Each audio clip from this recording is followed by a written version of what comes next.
صل على سيدنا ومولانا محمد. چاہتا ہے نصیحت سے انسانیت محروم ہے. دماغ میں کیا عطا کرتے ہیں، دل میں کیا عطا کرتے ہیں، ذرا بھی اپنی موت کو سامنے نہیں رکھتے. بس کسی کا درد نہیں ہے کسی کے سینے میں. جن کے سینوں میں دوسروں کا درد ہے وہ انگلیوں کی لکیروں کی طرح گنے جا سکتے ہیں، اتنی کم تعداد ہے ان کی. ابھی دیکھیں نہیں ہمارے کرناٹک کا کیا حال ہے اس وقت. اب بولیں گے لوگ مولانا جمعے کے بیان میں یہ سیاست کی گفتگو کئی کو مار تو نہیں سکتا، بد دعا تو دے سکتا ہوں. اسی سیاست کو اقتدار پر لانے کے لیے انہی علماء کا تو استعمال کیا گیا. تب نہیں بولے نا کہ مولانا ان باتوں کی اس وقت ضرورت کیا ہے. اب حکومت کی طرف سے ہونے والے ہنگامے جو ہم کو سمجھ میں آتے ہیں، جس کا سوال شاید حکومت کے پاس نہ ہو، اس کا اظہار کرتے ہیں تو پھر پرے کا جاہل کہتا ہے مسجدوں میں سیاسی بات ہو رہی ہے. تم کو سیاست کی کرسی میں بٹھانے والے کون ہیں؟ یہی تو داڑھی والے ہیں، یہی تو قرآن والے ہیں، حدیث والے. تب تم کو یہ جملہ یاد نہیں آیا، الٹا حکم لگا رہے تھے. مولانا حالات خراب ہیں. حالات کو سامنے رکھ کر اس حکومت کے بارے میں آپ ذرا لوگوں کو توجہ دلائیں. ووٹ کی اہمیت، ووٹ کی افادیت، ووٹ کی ضرورت، ووٹ کی قیمت، ووٹ کا مستقبل ذرا قرآن حدیث کی روشنی میں بیان کرے. واہ رے مسور کی دال، تجھے کرسی میں بٹھانے کے لیے ہم کو قرآن کھولنا پڑ رہا تھا، تجھے کرسی میں بٹھانے کے لیے حدیث کھولنا پڑ رہا تھا. آج تمہارے اچھے راستے سے ہٹے ہوئے کاموں کو بتانے کے لیے وہی قرآن کھولا جا رہا ہے، وہی حدیث کھولی جا رہی ہے. تو پھر کہا جاتا ہے کہ پھر ان علماء کو اس پر بات کرنے کی ضرورت کیا ہے.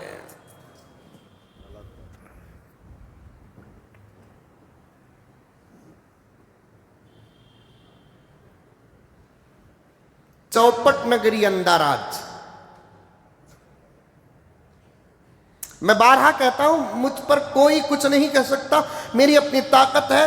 میرے لیے مسجد کے ممبر اور مصلی میں بیٹھ کر حق بات بیان کرنے سے بہتر راستہ نہیں ہے. یا نہیں تو وہاں بلاؤ جہاں تم ہیں، ہم ضرور بات کریں گے. تم ہم جیسوں کو ہضم نہیں کر سکتے، ان کو ہضم کرتے ہیں جو تمہارے ہاضمے کے لائق ہیں. وہ تمہارے سامنے حق بیان نہیں کرتے اور ہم وہاں تک نہیں پہنچ سکتے. تو پھر ہمارے لیے اللہ کے گھر سے بہتر جگہ پیغام حق کو صداقت دینے کے لیے نہیں ہے. جب تم ہم سے دور ہو تو ہم اتنے بھی بے غیرت نہیں کہ دروازوں تک پہنچے، ہم بھی تم سے دور ہیں.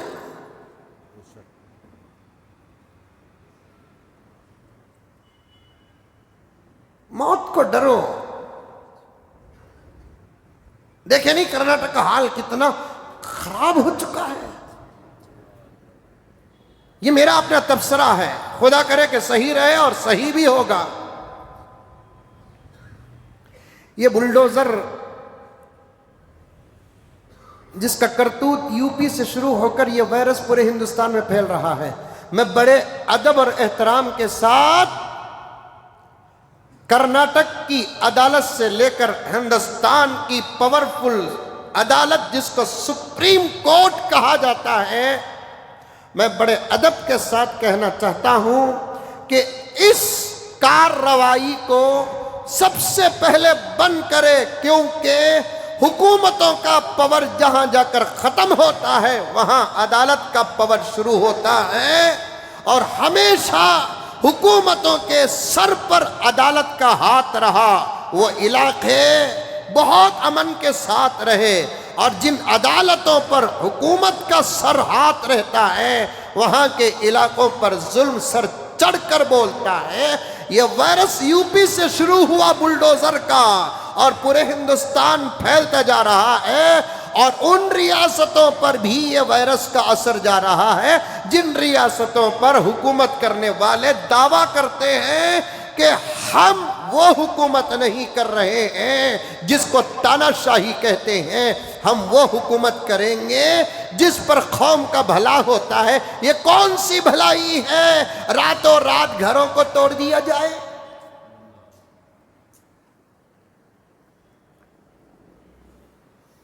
نہیں حضرت تم نہ نہیں معلوم رے بابا، کیا معلوم بول؟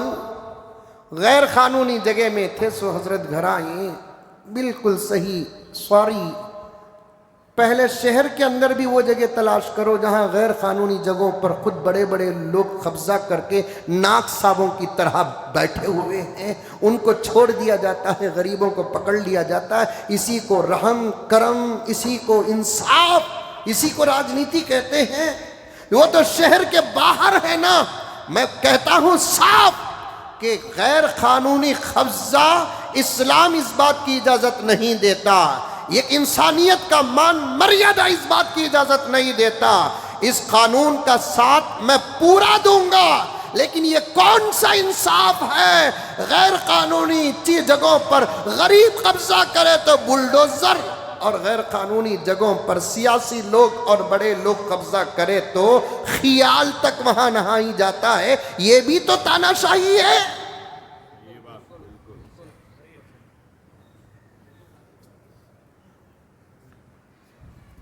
چلو میرے سوال کا جواب دو، اگر ماں کا دودھ پیے ہو کہ غیر قانونی جگہ تھی، وہاں ووٹ مانگنے گئے کیوں؟ شرم نہیں آتی؟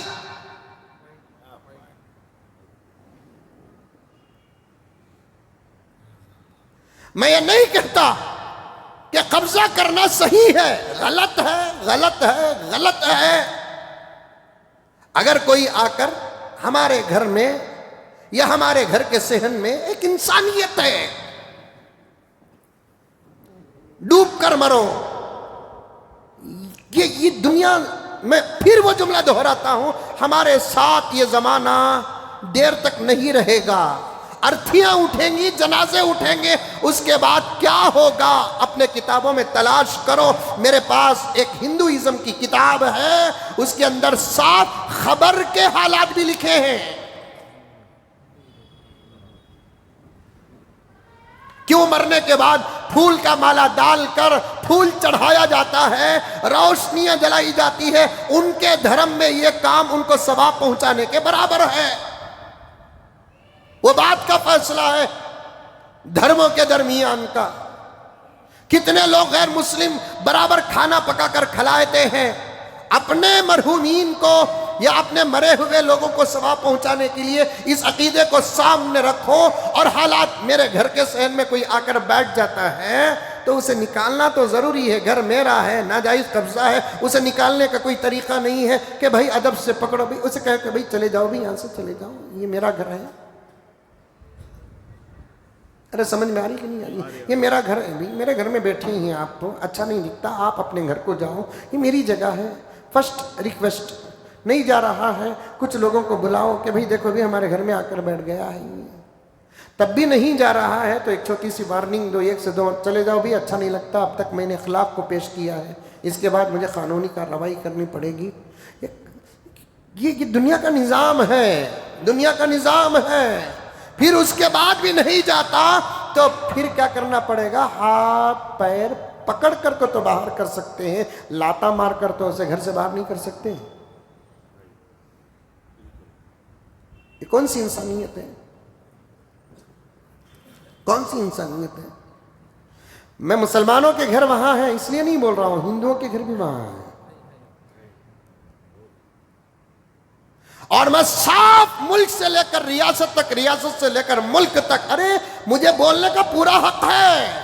میں نے الیکشن کے وقت حالات کو سامنے رکھ کر جتنی بے باکی کے ساتھ اس وقت کی موجودہ حکومت کی مخالفت کرتے ہوئے میں نے اس وقت کی موجودہ حکومت کے بارے میں کہا ہے، وہ کہنا مجھے حق دیتا ہے ان باتوں کو پیش کرنے کا۔ 1.5 گھنٹے کی تقریر میں نے 15 منٹ قرآن و حدیث کے بارے میں بیان کی ہے، بقیہ حالات کو سامنے رکھ کر الحمدللہ لوگوں کے اوٹ کو متفق کرنے کی کوشش کی ہے۔ حق ہے مجھے، تمہاری طاقت جو ہے تم استعمال کر لو، ہمیں کوئی فرق پیدا نہیں ہوتا۔ حق بولنے والوں کے جنازے گھروں سے نہیں اٹھے ہیں، اسپتالوں سے نہیں اٹھے ہیں، ہم جانتے ہیں اور ہم نے پڑھا ہے حق بولنے والوں کے جنازے کہاں سے اٹھے ہیں۔ کتابوں میں وہ تاریخ 14ویں چاند کی طرح چمک رہے ہیں، ہم پڑھے ہیں، ہم ڈرتے نہیں ہیں۔ غیر قانونی جگہ پر ہیں مانتا ہوں، تو پھر ووٹ مانگنے کے لیے گئے کیوں؟ الیکٹرک بل جاتی کیوں وہاں؟ واٹر بل جاتی کیوں وہاں؟ آدھار کارڈ میں ایڈریس وہاں کا کیوں؟ ایڈیٹی کارڈ میں ایڈریس کیوں وہاں پر؟ سیل ڈیٹ میں ایڈریس کیوں وہاں پر؟ چلو بھائی، اگر پکڑنا ہے تو پہلے الیکٹرک کو پکڑو، کہ غیر قانونی جگہ پر گھر بنانے والے کو تو کیوں وہاں کا میٹر دیا اور نمبر دیا، یہ پوچھنے کی ہمت نہیں۔ اور کتنا بڑا ڈرامہ چل رہا ہے، ایک راستے میں 2-4 آدمی مر جاتے ہیں، سی ایم تک بات پہنچتی ہے اور سی ایم صاحب 2 لاکھ 4 لاکھ کا اعلان کرتے ہیں، 2000 سے زیادہ گھر ٹوٹے اور توڑے جا رہے ہیں، سی ایم صاحب کو خبر تک نہیں ہے۔ واہ صاحب واہ، قوم کو دھوکہ دینے کے لیے اس سے بڑا مذاق کوئی اور نہیں ہے۔ میں مسلمانوں کو نہیں، میرے ہندو بھائیوں کو بھی، ان کے درد کو بھی سامنے رکھ کر بات کر رہا ہوں، میں سچ میں کہہ رہا ہوں۔ قوم کے ساتھ مذاق کرنے کے لیے اس سے بڑا چینل کوئی اور نہیں ہے۔ وہ کوئی ایک چینل بھی ہے بھی، کوئی مذاق کا چینل ہوتا نہیں۔ ہم منجے کہاں کپل، اس میں تو اسلام کا مذاق ہوا تو میں دیکھا تو بتاتا ہے، اس سے بڑا کوئی مذاق نہیں ہو سکتا۔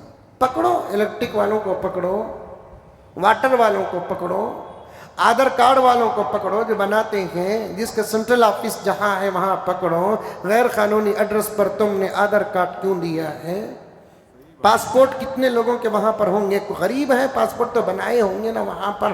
پھر پاسپورٹ والوں کو پکڑو، ان کو چھوڑ کر گھر ڈائریکٹ جا رہے ہیں، الٹیمیٹم دیا۔ ارے پھر اتنی بڑی جگہ ہے نا صاحب، حکومت کے تم ذمہ دار ہیں نا، اس وقت حکومت تمہارے ہاتھ میں ہے نا، پھر ایک جگہ پر ان کو بولنا یہ جگہ غیر قانونی ہے تمہاری، تم یہاں سے جانا پڑے گا، تم وہاں چلے جاؤ، اس کے لیے تم کو فیس دینا پڑے۔ مہلت دو نا، تم بڑے بڑے مجرموں کو مہلت دے کر 10-10 سال جیلوں میں زندگی دے رہے ہو۔ غیر قانونی جگہوں پر گھر بنانے والوں کے لیے تم 2-4 سال تک زندگی نہیں دے سکتے، کیا خاک حکومت ہے تمہاری؟ اس سے تو وہی تو بہتر تھے، دشمن تو دشمن تھے، یہ امید نہیں تھی۔ اور اس وقت بیٹھی ہوئی کرناٹک کی حکومت سے میں صاف کہنا چاہتا ہوں، ہماری امید تم کو صرف 5 سال بٹھانے کی نہیں، 50 سال کا ہمارا فیوچر ہے، اور تم 5 سال میں ایسے غارت کر رہے ہو کہ آنے والا دور شاید کس کا ہوگا یہ آسمان ہی فیصلہ کرے گا۔ اور تم کو کوئی فرق نہیں پڑے گا، ہر سیاست کی کرسی میں بیٹھنے والے، ہر چمچے دامن و دم پکڑنے والوں سے کہتا ہوں، تمہیں کچھ فرق نہیں پڑے گا، راجنیتی میں بیٹھو کہ اتر جاؤ، تمہیں سیکورٹی حاصل ہے، تمہیں کچھ فرق پڑے گا نہیں، تمہارے پاس اتنی دولت ہے، تمہیں کچھ فرق پڑے گا نہیں، تمہاری زندگی میں نشیب و فراز اونچ نیچ نہیں آئے گا، قربان ہوگا کرناٹک کا غریب۔ اب وہ آ رہے ہیں ان کے خلاف، یہ آ رہے ہیں ان کے خلاف۔ اب دیکھیے ایک اور پارٹی کا آدمی جا رہا ہے، جا کر وہاں پر ہمدردی کا اظہار کن الفاظ سے کر رہا ہے، دیکھ رہا ہے، دیکھنے کے بعد ایک عورت ملتی ہے تو کہتا ہے کہ تو بنگلہ دیشی ہے۔ ہمدردی کو بھی بنگلہ دیشی کو کیا رے بابا تعلق ہو؟ میں یہ نہیں کہتا کہ تو گوشت کھاتا ہے کہ نہیں کھاتا ہے، بھاجی تو کھاتا ہوگا تو، اتنی تو عقل ہوگی تجھے، وہاں جا کر یہ سوال کیا مانے رکھتا تو بنگلہ دیشی ہے؟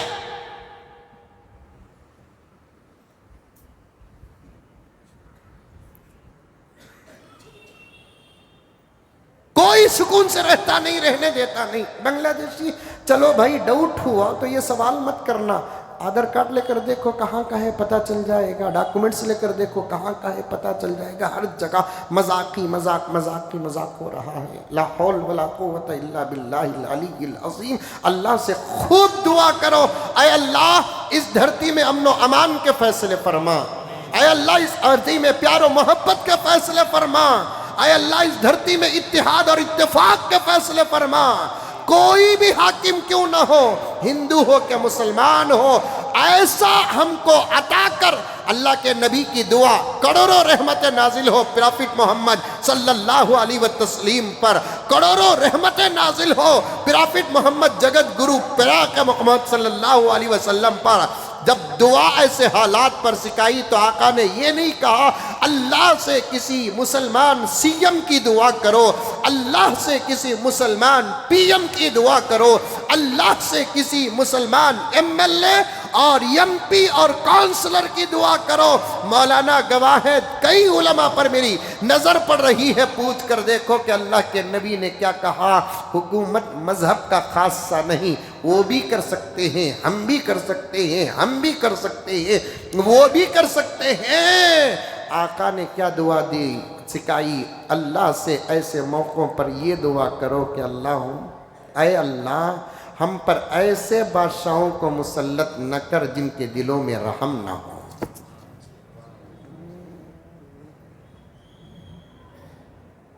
اللہم لا تسلط من لا یرحمونی، اے اللہ ایسے لوگوں کو ہمارے اوپر مسلط نہ کر جو ہم پر رحم نہیں کرتے۔ یہاں اسلام غیر اسلام کی کوئی شرط نہیں ہے۔ ارے وہ بھی کم سے کم حکومت کے اندھے لوگوں، کیا تمہارے گھروں میں تمہارے ننھے بچے نہیں ہیں؟ میں جاتا تھا وہاں، مجھے ڈر ہو گیا ان کے سوالات کا جواب دینے کی۔ ہمارے پاس ابھی ایک چھوٹا سا کلپ وائرل ہو رہا ہے، ان کو کہنے کا پورا حق ہے۔ اس پوری سازش میں علماء کا بھی ہاتھ ہے، درد آیا تو جو چاہے بول سکتے ہیں۔ تمہارے گھروں میں اندھے لوگوں، تمہارے گھروں میں تمہارے بوڑھے نہیں ہیں، تمہارے گھروں میں تمہارے معصوم بچے نہیں ہیں۔ یہ دن جو چل رہے ہیں تمہارے لیے گرمی کے چل رہے ہیں کہ سردی کے چل رہے ہیں، اتنا احساس تک نہیں۔ اس سے بڑا کیا ظلم ہو سکتا ہے؟ گئے، وہ بھی آج کل کوئی حملہ کرنا چاہتی ہے تو حکومت جمعے کی رات یا ہفتے کے دن کرتی ہے، کیونکہ ان دنوں میں کورٹ چھٹی میں رہتی ہے۔ اب اسٹے آرڈر لینے تک پورا کام دشمن کر چکا ہوتا ہے۔ پیر کو حکومت عدالت کیا اسٹے آرڈر دے گی جب سب کچھ ہو چکا ہوتا ہے؟ فرعون بھی شرمندہ ہو جائے گا ایسے لوگوں کے سامنے۔ شداد و نمرود بھی شاید ان کے کاروں کے ڈرائیور بننے پر مجبور ہو جائیں گے۔ الٹا وہ لوگ ان کو کہیں گے آپ ہی تو ہمارے آقا ہیں، ہمارے دور میں تم ہوتے تو ہم بڑے نہیں، تم بڑے ہوتے۔ کیا کہوں حاجی صاحب، میں سفر میں تھا، وہ تصویریں دیکھ کر کلیجہ پانی پانی ہو گیا۔ کڑاکے کی سردی چل رہی ہے، سائنسدانوں کا ریسرچ ہے 50 سال پہلے کی سردی واپس پلٹ کر آ رہی ہے۔ کمروں میں بیٹھ کر سردیاں برداشت نہیں ہو رہی ہے۔ حکومت میں بیٹھنے والے گھر توڑ کر کسی بھی مذہب کی ہماری ماں بہن بچے کیوں نہ ہو، ان کو راستوں میں کڑاکے کی سردی میں سونے پر مجبور کر رہی ہے۔ اتنی کون سی سخت ضرورت پیش آ گئی، اس دن وہ کام نہ کرتے تو ان کی کرسیاں گر جاتی۔ ایسا کوئی سچویشن تو نہیں تھا نا، اسی وقت وہ کام کرنا تھا۔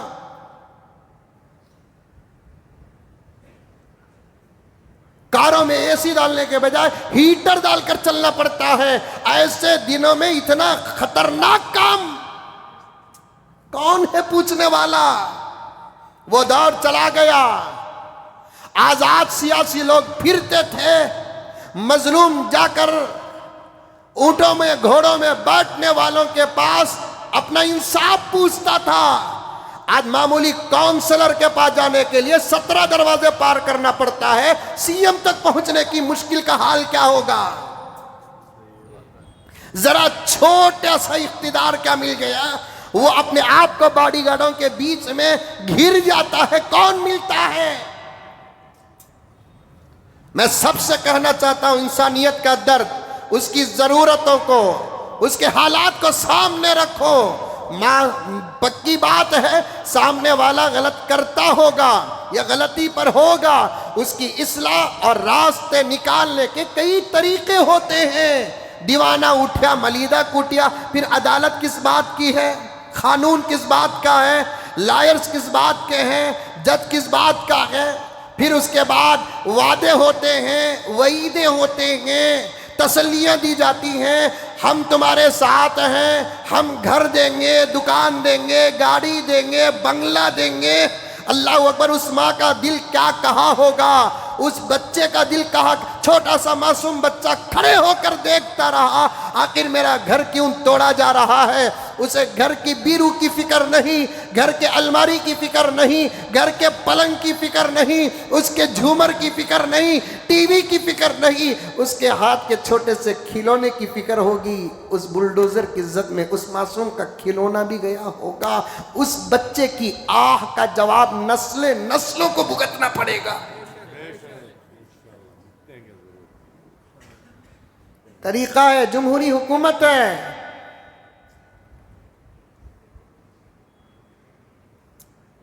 بہت بڑا ہے میرا ملک. تمہارا، تم جس کو اپنا ملک کہتے ہو وہ کتنا بڑا مجھے نہیں معلوم.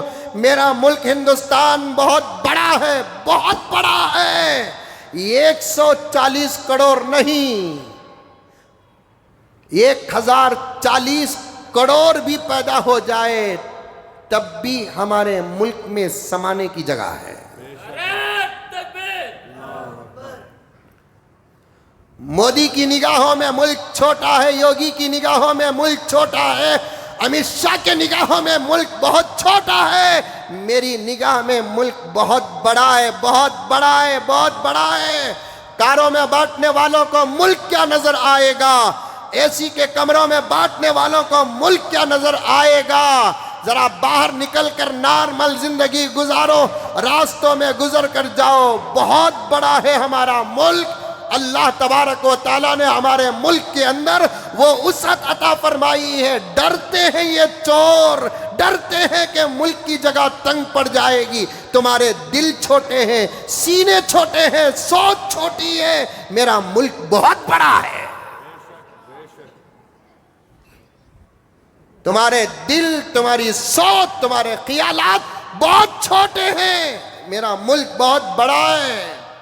اگر ہندوستان کی حکومت یہ ارادہ کر لے کہ اس ملک میں کوئی کرایہ دار نہیں ہوگا، ہر فیملی کو 30-40 کی جگہ دیں گے، تب بھی خدا کی قسم لاکھوں ایکڑ زمین ملک کے اندر باقی رہ جائے گی. اسی لیے تو کہتا ہوں کہ مجھے پی ایم بناؤ. دیکھو یہاں الو پی ایم بول رہے ہیں. ہر کرائے سے بچانے کے لیے اگر ملک کی حکومت، ریاست کی حکومت ارادہ کر لے کہ بھائی ایک فیملی کو چلو 30-40 نہیں 20-40 جگہ یا 20-30 جگہ دینے کا بھی ارادہ کر لے، میاں بیوی 2 بچوں کو، کتنی جگہ الحمدللہ پڑی ہوئی ہے. جگہ دے کر کہہ دو کہ تمہیں اپنی محنت سے بن لیو، قصہ ختم. لیکن اس قسم کی کارروائی کرنے والے کبھی سکون سے جی نہیں سکتے. قوم تو کچھ نہیں کرے گی، لیکن اللہ و ایشور بہت کچھ کر کے دکھائے گا. اس کے ہاتھ میں بہت بڑی طاقت ہے. وہ ظالموں کو کچھ موقع دیتے ہیں. جملہ یاد رکھ لینا، خدا کرے کہ ملک کے کونے کونے تک بات پہنچ جائے. ظالموں کو موقع دیتے ہیں لیکن ساتھ مظلوموں کا دیتے ہیں. ظالموں کو موقع دیتے ہیں لیکن ساتھ مظلوموں کو دیتے ہیں. یہ دوغلا پن ختم کرو، صاف صاف اچھے اچھے کام کرو. ریاست کو جن کاموں کی ضرورت ہے وہ کام کرو. ایجوکیشن مضبوط کرو، ٹرانسپورٹ اچھا رکھو، علاج معالجہ اچھا رکھو، ہندو اور مسلمانوں کے درمیان کی نفرتوں کو توڑو، ایک بنانے کی کوشش کرو، محبت کا پیغام دو، سمویدھان کی حفاظت کرو، سمویدھان پڑھنے اور پڑھانے کے مراکز قائم کرو۔ لوگ کہتے ہیں ملک کا سمویدھان مضبوط ہے، کہنے والا آج تک سمویدھان کی مقدس کتاب کو ہاتھ میں اٹھایا تک نہیں ہے، کیا فائدہ ہے؟ الیکشن میں کھڑنے والوں کے لیے قانون بناؤ، جب تک ہندوستان کے سمویدھان کا ایگزام دے کر پاس نہیں ہوں گے وہ کوئی الیکشن میں کھڑ نہیں سکے گا۔ تب دیکھا جائے گا کھڑنے کے لائق کتنے لوگ بنتے ہیں۔ جب حکومت جانتے نہیں، حکومت کا قانون جانتے نہیں، حکومت کا رولز اور ریگولیشن جانتے نہیں، سمویدھان جانتے نہیں، انہی لوگوں سے ایسے کرشمے صادر ہوتے ہیں۔ اگر یہ حال رہا تو ملک کے اندر کسی بھی مذہب کا کوئی کیوں نہ ہو، غریب سکون سے جی نہیں سکتا، غریب سکون سے 2 وقت کی روٹی پیٹ بھر کر کھا نہیں سکتا، اپنے بچوں کے جائز خواہشات کو پورے نہیں کر سکتا۔ ظلم کا بازار اور وائرس ملک کے اندر جگہ جگہ اور گلی گلی پھرتا جا رہا ہے۔ میں پھر بھی اس بات کو کہنا چاہتا ہوں، غیر قانونی جگہوں پر اگر کوئی دکان بناتا ہے وہ رکھنے کے لائق نہیں، گھر بناتا ہے رکھنے کے لائق نہیں، لیکن اسے وہاں سے ہٹانے کا ایک طریقہ بھی تو ہوتا ہے، سلیقہ بھی تو ہوتا ہے۔ اندر رہنے والوں کے حالات کو بھی دیکھا جاتا ہے، موقع دینا پڑے گا، مہلت دینا پڑے گا۔ اگر وہی ریاست کا اہم ایشو ہے، تمام ایشوز کو پورا کر چکے ہیں، تو تب اس ایشو کو پورا کرنے کے لیے سامیوں کو بلاؤ، علماء کو بلاؤ، گروز کو بلاؤ، فادرز کو بلاؤ، ان کو سمجھاؤ کہ مذہب غیر قانونی جگہ پر قبضہ کرنے کو کیا کہتا ہے۔ ان کو 2 مہینے کی مہلت دو اور 6 مہینے کی مہلت دو، سال 2 سال کی مہلت دو۔ اگر تب بھی نہیں کرتے ہیں تو آہستہ آہستہ ان کو وہاں سے نکلنے کے راستے پیدا کرو۔ اگر ہو سکے تو پھر کرنٹ بند کر دو، اس کے بعد بھی نکلے نہیں تو پانی بند کر دو، اس کے بعد بھی نہیں نکلے تو وہاں آٹو بند کر دو، وہاں بس بند کر دو۔ اس کے بعد دیکھو کہ تم کو بلڈوزر کی ضرورت نہیں ہوگی، وہ وہاں نہیں رہیں گے جہاں پانی نہیں رہے گا، وہ وہاں نہیں رہیں گے جہاں کرنٹ نہیں رہے گا۔ اچانک گئے بلڈوزروں کو لے کر چلے گئے، دھنا دھن اعلان کرنے لگے تمہیں 2 گھنٹے کا وقت ہے، جتنے چیزیں تم نکال سکتے ہو نکال لو ورنہ ہم تمہارے گھر توڑ دیں گے، فلاں کر دیں گے۔ چلو میرے ایک آخری سوال کا جواب دے دو میرے پیارو، کہ اگر حبیب صاحب نے اپنا گھر وہاں پر ذاتی بنا کر فرسٹ فلور اور گراؤنڈ فلور بنایا ہے اور گراؤنڈ فلور پر وہ رہ رہے ہیں، مجھے تو نہیں معلوم کہ وہ جگہ انلیگل ہے کہ لیگل ہے۔ میں کرائے میں جا کر 5 لاکھ روپے ایڈوانس دیا اور 5,000 روپے کرایہ دے رہا ہوں، ان کا گھر توڑ دیے ہیں۔ اب یہ 5 لاکھ کا ذمہ دار کون؟ وہ تو ہاتھ اٹھا لیں گے، میں کیا کروں، حکومت توڑ ڈالی ہے، اب حکومت کے پاس ہم جا بھی نہیں سکتے، تو میرے نقصان کا ذمہ دار کون ہے؟ نہیں، ظلم سر چڑھ کر بول رہا ہے۔ بہت ساری باتیں ہیں جس کو میں نے اخیر میں انشاءاللہ تعالی آئندہ جمعہ آپ کے سامنے عرض کروں گا۔ امن کی دعا کرو ملک میں، ریاست میں، بولو اتحاد کی دعا کرو، اتفاق کی دعا کرو، بھائی چارگی پیدا کرو۔ اللہ تعالی ہمارے خاص طور پر ریاست کرناٹک سرزمین ٹیپو سلطان کے اندر اللہ تعالیٰ پورے امن و امان کے فیصلے فرمائے۔ آخر میں جاتے ہوئے مسجد کی ضرورتوں کے لیے خوب تعاون کرتے ہوئے